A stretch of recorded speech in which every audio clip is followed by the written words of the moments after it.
paz de Jesus, o amor de Maria, meu irmão, minha irmã, pregador e pregadora da Palavra de Deus. Eu me chamo Jean, tenho 30 anos, participo do grupo de oração Água Viva na cidade de Curitibanos. Faço parte do núcleo diocesano de ministérios da Renovação Carismática Católica da Diocese de Lages. Neste momento, neste biênio de 2020 a 2021, como coordenador do Ministério de Pregação. E hoje eu vim aqui para falar um pouco sobre o dirigente de oração. O que é o dirigente de oração e qual a sua função dentro do grupo de oração? A função do dirigente de oração, meus irmãos, é levar as pessoas, os irmãos, à experiência profunda com Deus, ao amor de Deus. A missão primeira do dirigente de oração é colocar a pessoa do dirigente, os músicos que estão ali, os cantores e o pregador também que vai pregar a palavra de Deus nessa inserção com a palavra, com a oração e com as profecias, moções e tudo aquilo que está que foi rezado pelo grupo de oração lá já no núcleo de oração, tá bom? Lá no número 20 a do RCC Responde tem uma pergunta dizendo assim: o pregador pode dirigir a oração?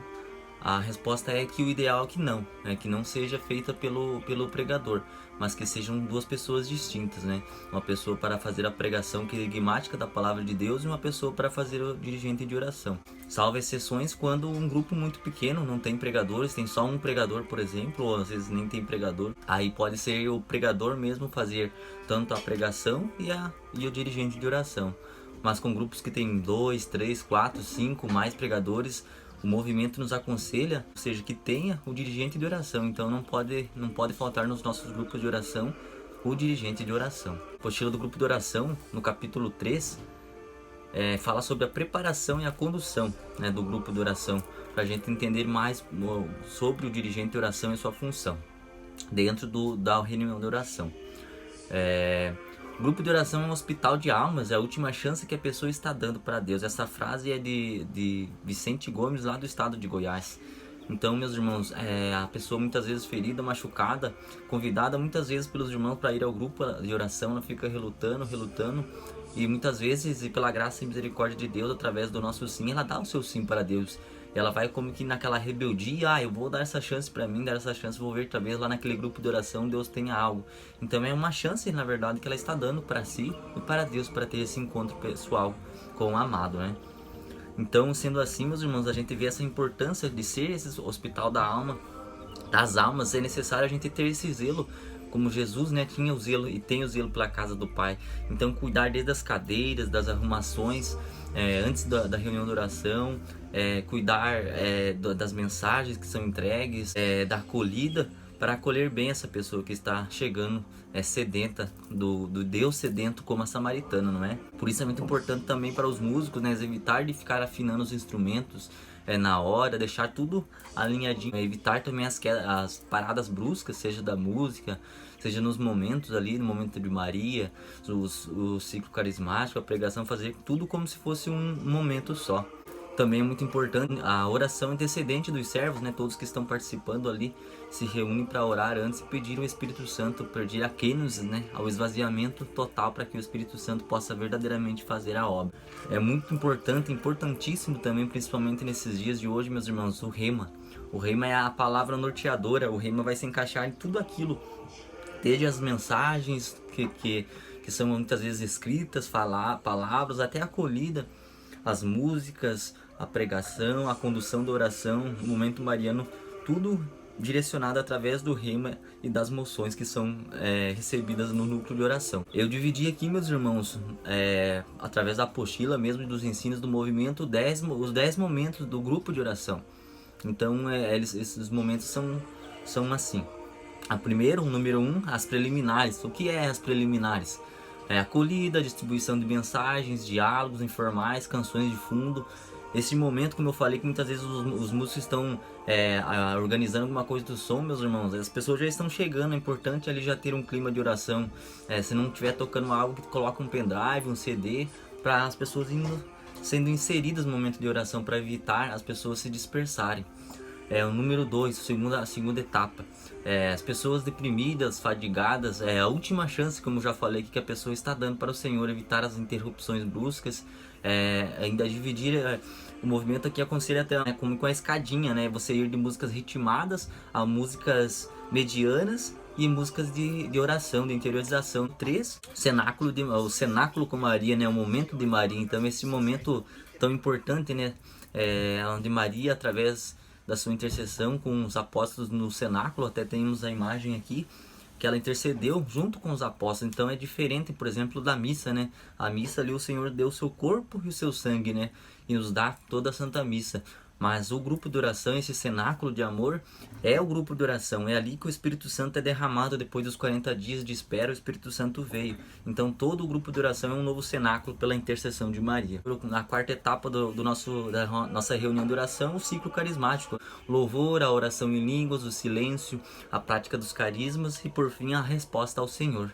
Número 5, né, após o ciclo carismático e tudo mais ali, a gente vai começar com a pregação querigmática aqui. Então teve um momento ali, os iniciais, né? Teve o momento mariano, teve o ciclo carismático, encerrando-se assim a parte do dirigente. É ali que entra agora, chama-se o pregador, para fazer a pregação querigmática no tópico 5, né? Vai fazer aquela pregação como São Pedro, né? Lá no início, lá que depois de Pentecostes fez aquela pregação que converteu mais de 5.000 pessoas. As pessoas ficaram compugnadas no íntimo do ser, né? Perguntando assim, o que devemos fazer então, né? As pessoas se converteram e aquela palavra, aquela pregação, ela converteu realmente o coração das pessoas. O número 6, um novo momento de oração, já indo para o final aqui, sedimentando toda a reunião de oração. Então, finalizando, né? Essa oração ela é mais focada no rema, no tema também da pregação, né? Não vou me delongar aqui no tema e no rema, mas toda direcionada e sedimentada nessas questões, naquilo que foi falado, pregado ali, né? Fazendo uma síntese geral daquilo que foi o grupo de oração, a oração focada nisso. Número 7, louvor e ação de graças, né? Louvando e agradecendo ao Senhor por tudo aquilo que Ele é, Deus trino, eterno e onipotente em nossas vidas e na vida de todos aqueles que o amam. Número 8, testemunhos. Muito importante aqui, temos o número 8, 9 e o 10 para finalizar, meus irmãos.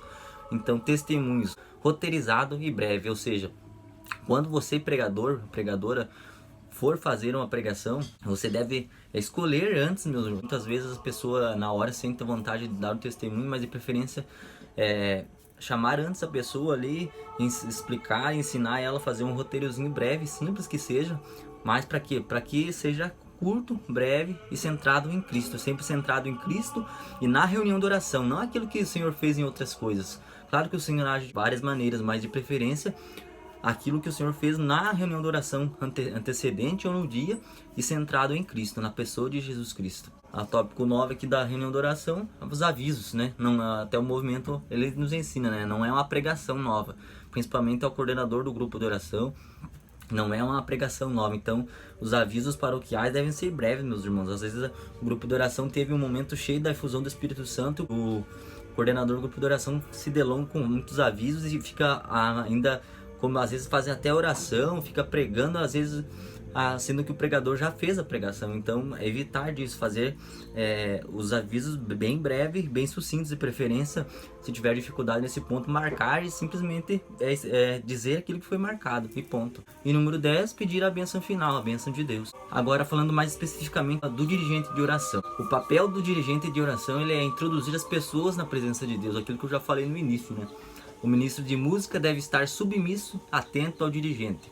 Ele é um maestro de Deus, então o ministério de música deve estar atento, né? Sempre com um olhar focado na pessoa do dirigente, né? Quando ele está fazendo a oração ali, porque ele é sim um maestro de Deus, né? Se posicionar ali, né, na questão de olhar a sua postura, a sua fala, aquilo que ele está dizendo e às vezes pedindo, né, a música, alguma coisa assim na hora. Claro, sempre sob a ação do Espírito Santo. Não é um momento de oração pessoal, a Assembleia deve orar junto. Muito importante é que não é o dirigente de oração que deve orar, mas sim a Assembleia toda orar. Os músicos orar, os intercessores, todo o grupo de oração, na reunião de oração, orar junto. É muito importante para o dirigente de oração estar atento às ações da Assembleia, né? Por exemplo, ali o dirigente viu que é necessário uma oração de libertação, então conduzir essa oração, né? Pode acontecer também da Assembleia se introduzir, ela se mergulhar numa forma autônoma, numa profunda oração em línguas, a pessoa, o grupo de oração, ele está todo ele louvando e o dirigente vai lá e corta aquele momento. Então é a ação do Espírito Santo, o dirigente neste momento. Então se ele cortar este momento, muitas vezes ele está como que calando a ação de Deus, está engessando a ação de Deus naquela assembleia. Outra coisa que pode acontecer por vezes durante o momento de escuta, após uma ou duas mensagens proféticas, também o dirigente de oração ele cortar aquela escuta na sua ansiedade, né? Aqui a gente já está falando da ansiedade, do emocional do dirigente de oração. Após teve aquele momento de escuta, às vezes o Senhor não falou, e se ele não falou, a gente aprende nas formações que tem que fazer novamente o ciclo ali, né? Mas se ele falou às vezes uma ou duas moções, parece que é pouco, e naquela ânsia ali de música e de falar, de agir humanamente, o dirigente quer cortar aquele momento, então ele está como que calando a boca de Deus. Então é necessário calar-se muito mais tempo e escutar muito mais profundamente aquilo que o Senhor vai falar naquela assembleia. Então, para concluir, irmãos, as pessoas de intensa vida de oração, elas terão mais facilidade em dirigir a oração. Pessoa que está sempre dobrando o joelho, rezando o terço, exercitando os carismas na Santa Missa, vivendo os santos sacramentos e, acima de tudo, também buscando cada dia essa renovação do espírito. Essa pessoa ela vai ter muito mais facilidade em fazer a dirigente de oração. Dificilmente uma pessoa que não tem controle das suas emoções, não tem uma vida profunda de oração, ela não vai ter toda essa estabilidade para fazer esse momento. Vicente Walsh, ele fala de 3 qualidades do dirigente, né? Ele diz assim, o primeiro é a estabilidade emocional, a segunda é vida profunda no espírito e a terceira é sensibilidade e ação de Deus. Então o dirigente de oração ele tem que ter essas 3 qualidades: estabilidade emocional, vida profunda no espírito e sensibilidade à ação de Deus. E esta então foi a nossa formação de hoje, meus irmãos. Que Deus abençoe a vida de cada um e de cada uma. Louvado seja o nosso Senhor Jesus Cristo, para sempre seja louvado. Amém.